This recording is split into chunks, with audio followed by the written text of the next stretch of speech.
نحمده ونصلي على رسول الكريم اما بعد فقد قال الله تعالى في الكلام المجيد والفرقان الحميد فاعوذ بالله من الشيطان الرجيم بسم الله الرحمن الرحيم امن يجيب المضطر اذا دعاه ويكشف السوء۔ محترم ناظرین اور معزز سامعین اکرام، فلائی جب بولتا ہے تو کبھی بریلی کی دکان کے اوپر ضرب پڑتی ہے تو کبھی دیوبندی کی دکان کے اوپر ضرب پڑتی ہے، کبھی کسی کے پونچھ کے اوپر پیر آتا ہے تو کبھی کسی کے پونچھ کے اوپر پیر آتا ہے۔ دوستو، یہ بندہ نیوٹرل ہے، کسی فرقے میں نہیں ہے۔ میں فرقوں کے خلاف ہوں، سخت خلاف ہوں۔ قرآن کہہ رہا وَاعْتَصِمُوا بِحَبْلِ اللَّهِ جَمِيعًا وَلَا تَفَرَّقُوا، اللہ کی رسی کو مضبوطی کے ساتھ پکڑ لو اور فرقوں میں مت بٹو۔ قرآن کہہ رہا ہے، میں نہیں کہہ رہا ہوں، قرآن کہہ رہا ہے لڑنا ہے تو قرآن سے لڑو۔ تو دوستو، حق بات نکلے گی، توحید کا ذکر ہوگا تو کبھی کسی کی پونچھ کے اوپر پیر پڑے گا، کبھی کسی کی دکان بند ہوگی، ٹھیک ہے نا۔ حق بات بیان ہوگا، کیونکہ ہمارے معاشرے کے اندر ہم نے جو دین کو پروڈیوس کیا ہے، دین کو لوگوں کے سامنے پیش کیا ہے، وہ قصے، کہانیاں، کرامتوں کے اوپر مبنی ہے۔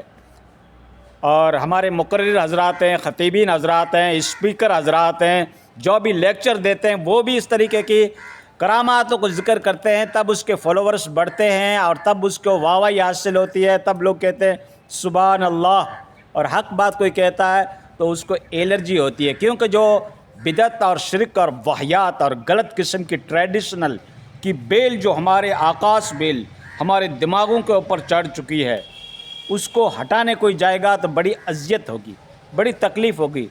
بیک وقت اس کو ہٹائیں گے نا، کئی برسوں کی ہے، آباء اور اجداد کی طرف سے بھی ہے، وہ بھی اسی دین کے اوپر رہے، جو ٹریڈیشنل کا دین ہے، جو نیو دین ہے، اور جو بزرگوں کی اور سوفیلزم کا جو دین ہے، ان کے اوپر ہماری ٹریڈیشنل چل رہی ہے، رسم و رواج طریقہ، ہم اس ٹرک پہ گامزن ہیں۔ تو اگر اس کو کوئی صحیح راستے پہ لے کے آئے گا تو ضرور زخموں کو ہوا لگے گی۔ تو دوستو، یہ ہے، باقی جو ہے دین وہ ہے جو اللہ کے کلام کے اندر ہے، احادیث نبوی کے اندر ہے، جو اللہ کے رسول نے ہمیں بتایا، دین مقدس وہ ہے۔ اور اللہ کے نبی نے کہا من احدث فی امرنا ھذا فہو رد، جس نے دین کے اندر کوئی نئی بات کو گھڑا تو وہ بدعت ہے، وہ مردود ہے۔ وَكُلُّ بِدْعَةٍ ضَلَالَةٍ وَكُلُّ ضَلَالَةٍ فِي النَّارِ، ہر بدعت ایک گمراہی ہے اور ہر گمراہی آپ کو جہنم کی اور لے جائے گی، ٹھیک ہے۔ جید قسم کے علماء کے پاس بیٹھو اور اپنے عقیدے کی اصلاح کرو۔ عقیدہ جو ہے اسلام کے اندر مین فاؤنڈیشن کا کام کرتا ہے، بنیاد، اساس، جڑ ہے اسلام کی۔ اگر تمہارا عقیدہ صحیح نہیں ہے، کتنی بھی نمازیں پڑھو، کتنی بھی حج پڑھو، کتنے بھی صدقات کرو، کتنے بھی عمرہ کرو، کوئی اللہ کے گھر قبول نہیں ہے۔ تمہارا عقیدہ یہ ہے کہ بزرگ بھی کرتا ہے اور خدا بھی کرتا ہے۔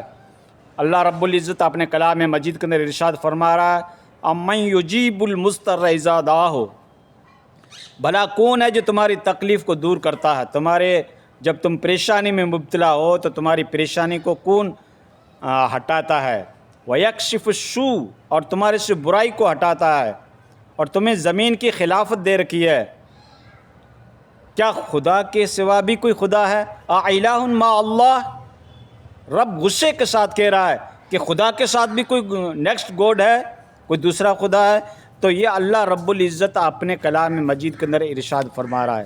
تو دوستو، ہمارے عقیدہ صحیح ہونا چاہیے، ہمارے عقیدے کی اصلاح ہونی چاہیے، ہمارا ایمان مضبوط ہونا چاہیے، تب جا کر ہم کامیابی کو حاصل کر سکتے ہیں۔ نہیں تو دوستو، کامیابی کہیں بھی نہیں ہے۔ اپنے ایمان، اپنے عقیدے کی اصلاح کرو، اور جو دین اللہ کے کلام کے اندر ہے، جو دین احادیث نبوی کے اندر ہے، اس دین کو اخذ کرو۔ اللہ رب العزت، اس رب کے ہاتھ میں ساری تکالیف، مصیبتیں، پریشانیاں، بیماریاں من جانب اللہ آتی ہے، اللہ کی طرف سے آتی ہے، اور اللہ ہی اس تکلیف کو ہٹاتا ہے۔ کسی بزرگ کی، کسی ولی کی، کسی کتب کی، کسی غوث کی یہ طاقت نہیں ہے کہ ان تکلیفوں کو ہٹا سکے، ٹھیک ہے نا۔ لوگ کہتے ہیں وہ ہوا میں اڑ جاتے تھے، ایک نماز یہاں پڑھتے تھے، ایک مدینہ میں پڑھتے تھے۔ ولیوں کا کیا کہنا، وہ ڈوبتی ہوئی کشتی کو پار کر دیتے تھے، وہ سمندر پہ مصلی بچھا کے نماز پڑھ لیتے تھے، نگاہ مارتے تو ادھر کی کایا پلٹ دیتے تھے، نگاہ مارتے تو ادھر کی کایا پلٹ دیتے تھے۔ اللہ کے نبی صلی اللہ علیہ وسلم نے تو جنگوں کے اندر جا کر فرنٹ لائن کے اوپر جا کر جنگ کو گائیڈ کیا، کوئی نگاہ نہیں ماری، کوئی تسبیحات پڑھ کر، کوئی نوافل پڑھ کر مسجد نبوی کے اندر جنگ کو فتح نہیں کیا، بلکہ آپ فرنٹ لائن کے اوپر جا کر جنگ کو گائیڈ کیا۔ ہمارے نبی کی سنت یہ ہے، نہ ہی صحابہ کرام نے کوئی نگاہ مار کر کوئی حالات کو بدلا۔ رومن اور پرشین امپائر کو جب صحابہ کرام نے فتح کیا تو وہاں وہ جو بیٹل فیلڈ جو ہوتی ہے اس کے اندر جا کر اپنی جانیں قربان کر دی، شہید ہو گئے، اور جلتے ہوئے تندوروں کے اندر صحابہ کرام کو ڈالا گیا۔ تو صحابہ کرام نگاہ مار کے نہیں کر سکتے تھے، جن کے پاس واقعی نیکی تھی، جو اللہ کے نبی کے ساتھی تھے، جن کی روحانیت بھی اعلیٰ مقام کے اوپر تھی، جن کو صحبت رسول نصیب تھی، کہتے ہیں کہ صحابہ کرام کے گھوڑے کے ٹاپ کے نیچے جو مٹی ہے اس کا مقابلہ بھی بڑے سے بڑا ولی نہیں کر سکتا۔ تمام علماء کرام کا یہ عقیدہ ہے۔ تو صحابہ کرام کے یہاں تو ایسی کرامتیں نہیں پائی جاتی، تمہارے بزرگوں کے یہاں ایسی کیسی کرامتیں پائی جاتی ہے؟ تو دوستو، یہ گنگا رام کے سمجھ میں نہ آئے، یہ تمہاری کرامتیں جو کتابوں میں اندر بھی مینشن کیا گیا ہے، تذکرۃ الاولیاء دیکھو، کشف المحجوب دیکھو، اس طریقے سے کئی ایک کتب تصوف کی ہے، اس کے اندر آپ دیکھو تو کتنی کرامتیں بیان کی گئی ہے۔ بایزید بستامی کو معراج ہوئی۔ بایزید بستامی کہتے ہیں سبحانی سبحانی اعظم ما شانی اور بایزید بستامی کہتے ہیں کہ میرا جھنڈا قیامت کے دن سب جھنڈوں سے بڑا ہوگا، معاذ اللہ۔ کیا ایک لوائے حمد جو اللہ کے نبی صلی اللہ علیہ وسلم کو عطا کیا جائے گا، اس کے علاوہ شیاطین کے جھنڈے ضرور ہوں گے، لیکن قیامت کے دن جھنڈا لوائے حمد جس کو کہا جاتا ہے وہ ہمارے نبی کے ہاتھ میں ہوگا۔ تو دوستو یہ ہے، اور اب کس کے سمجھائیں اور کیسے سمجھائیں؟ یہ پرانی ایک ٹریڈیشنل چلی آ رہی ہے، ایک رسم چلا رہا ہے، ایک رواج چلی آ رہی ہے معاشرے کے اندر، اس کو اگر ہم جلدی ہٹانے جائیں تو یہ ان کو اذیت ہوگی، اور وہ اپنی ٹریڈیشنل کو نہیں چھوڑیں گے کہ ہمارے مرشد ایسا کر لیتے ہیں، ہمارے ولی ایسا کر لیتے ہیں، اور ضعیف روایات، ضعیف اقوال پیش کرتے ہیں کہ فلاں دیکھو کتاب کے اندر لکھا ہے، اتنے بڑے آدمی نے کہہ دیا، کیا وہ علم ان کو معلوم نہیں ہے؟ کیا انہوں نے قرآن نہیں پڑھا؟ کیا انہوں نے حدیث نہیں پڑھی؟ کیا ان کے پاس شریعت کا تعارف نہیں تھا؟ کیا شریعت مقدسہ کا نالج ان لوگوں کو نہیں تھا، ہمارے اکابر کو نہیں تھا؟ بھائی ہوگا، لیکن انہوں نے آپ کو اپنے سے جوڑا، انہوں نے کبھی یہی نہیں کہا کہ اللہ کو پکارو۔ لا یضر شیء فی الارض ولا فی السماء وهو سمیع علیم۔ لا یضر شیء فی الارض ولا فی السماء وهو سمیع علیم۔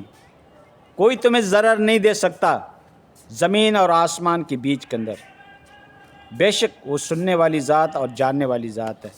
تو دوستو یہ ہے اسلام کا عقیدہ، یہ ہے، اور ہم کہتے ہیں فلاں مرید جو ہے ہماری نیا کو پار کر دے گا، فلاں مرشد جو ہے وہ ہماری نیا کو پار کر دے گا۔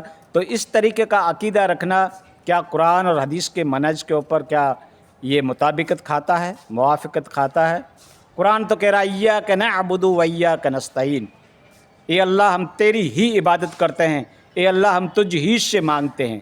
لیکن ہمارا رویہ کیا ہے، ہماری عادتیں کیا ہے، ہمارے سماج کے اندر کیا ایکٹیویٹی پائی جاتی ہے؟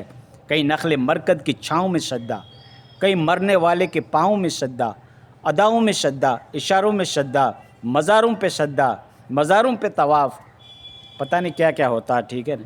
جب یہ حق بات کہیں گے، توحید کا ذکر کریں گے تو ضرور ہماری دم کے اوپر پیر آئے گا، اور ہمیں تکلیف ہوگی، اور ہمیں برا اور بھلا کہا جائے گا۔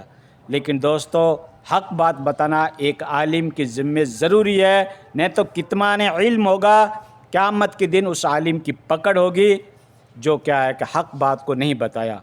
تو دوستو جو قرآن میں لکھا ہے، جو احادیث نبوی میں لکھا ہے، جو اللہ کے نبی کا طریقہ ہے، جو خلفائے راشدین کا طریقہ ہے، 4 خلیفوں کا طریقہ ہے، پھر 1.25 لاکھ صحابہ کرام کا طریقہ ہے، پھر تابعین کا طریقہ ہے، وہ ہمارے لیے مسئلہ راہ ہے۔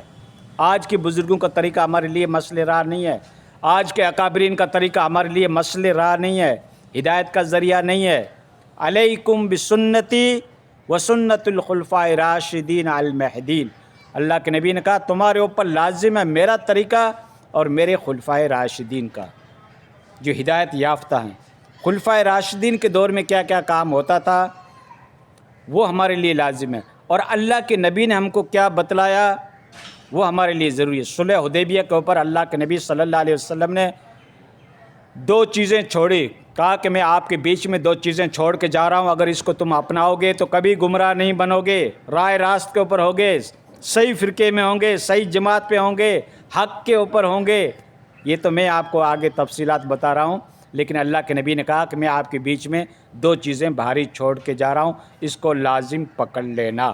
ایک اللہ کی کتاب، یہ اللہ کی رسی ہے، اس کے اوپر عمل کرنا، اور دوسرا میری سنت، میرا طریقہ۔ تو دوستو ہمارے لیے جو ہے ایک اللہ کی کتاب معتبر ہے اور اللہ کے نبی کا طریقہ، یہ ہمارے لیے ضروری ہے کہ ہم اس کے اوپر عمل کریں اور اپنی زندگی کی ریمیڈی کریں، اصلاح کریں۔ اس کے اپوزٹ میں جتنی بھی باتیں پائی جاتی ہے، چاہے کتنا بڑا اکابر بیان کرے، چاہے فرقے کا بانی بیان کرے، چاہے امام عصر بیان کرے، چاہے فقیہ الامہ بیان کرے، چاہے رجال عبقریون ہو، چاہے بگ پرسنالٹی ہو، چاہے کتنا بڑا انٹیلیکچول اپنے آپ کو کہتا ہو، چاہے اسلامی اسکالر کہتا ہو، چاہے خطیب راجستھان کہتا ہو یا خطیب دنیا کہتا ہو، وہ بھی اگر بیان کرے ہم اس کی بات کو تسلیم نہیں کریں گے۔ ہم لا حول ولا قوت الا باللہ پڑھیں گے، ہم اس بات کو تسلیم کریں گے جو قرآن کے اندر ہے، جو احادیث نبوی کے اندر ہے، جو اس کے منہج کو بیان کر رہا ہے۔ وہ عالم علماء ربانی میں کہلاتا ہے۔ ان عالموں کی بات سنو جو تمہیں قرآن کی تعلیم دے، تمہیں احادیث کی تعلیم دے اور اسی طریقے کے اوپر آپ کے عقیدے کی اصلاح کرے، وہ ہے پکا عالم۔ اس کو عالم کہنا چاہیے، ورنہ وہ عالم نہیں عالم ہے، ٹھیک ہے۔